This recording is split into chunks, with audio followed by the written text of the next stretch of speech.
السلام علیکم ورحمۃ اللہ وبرکاتہ۔ کیسے ہیں آپ سب؟ مجھے امید ہے کہ آپ سب خیریت سے ہوں گے۔ آج میں کتاب پڑھا تھا جس کا نام ہے میں توبہ تو کرنا چاہتا ہوں لیکن اس کتاب کے میں نے سوچا کہ اس کتاب کی کچھ صفحے آپ کے ساتھ بھی شیئر کر دوں۔ تو کتاب شروع ہوتی ہے الحمدللہ رب العالمین الرحمن الرحیم بسم اللہ الرحمن الرحیم۔ اے میرے بھائی، اللہ تعالی ہم سب پر رحم فرمائیں، آمین ثم آمین۔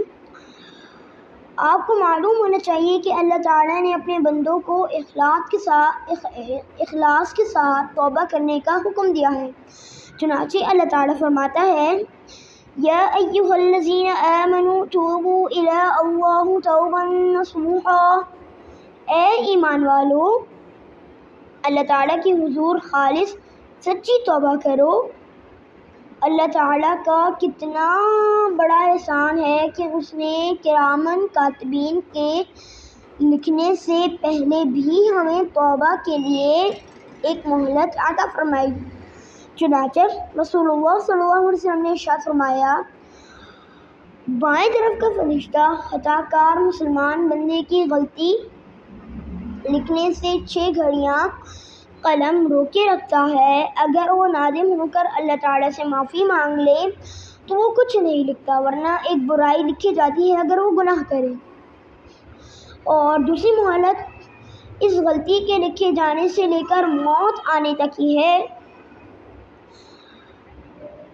المیہ تو یہ ہے کہ آج کل بہت سے لوگ اللہ تعالیٰ پر توکل نہیں رکھتے، وہ دن رات طرح طرح کے گناہ کرتے ہیں۔ ان میں سے کچھ ایسے ہیں جو گناہوں کو معمولی سمجھتے ہیں۔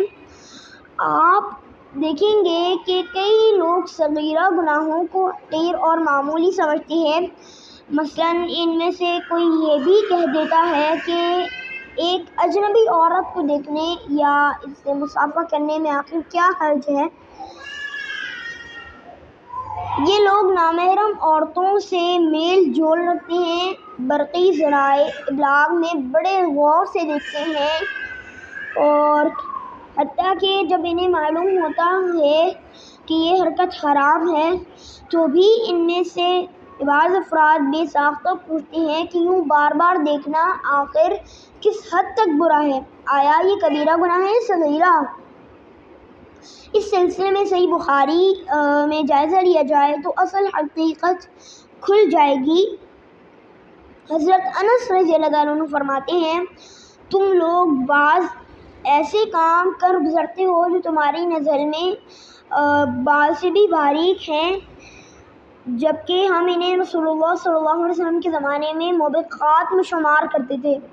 موبقات کے معنی ہیں ہلاک کرنے والے کام۔ جزاک اللہ خیرہ۔ اس کتاب کے اس سلسلے میں اگلی ویڈیو جلد بناؤں گا۔ جزاک اللہ خیرہ۔ السلام علیکم ورحمۃ اللہ وبرکاتہ۔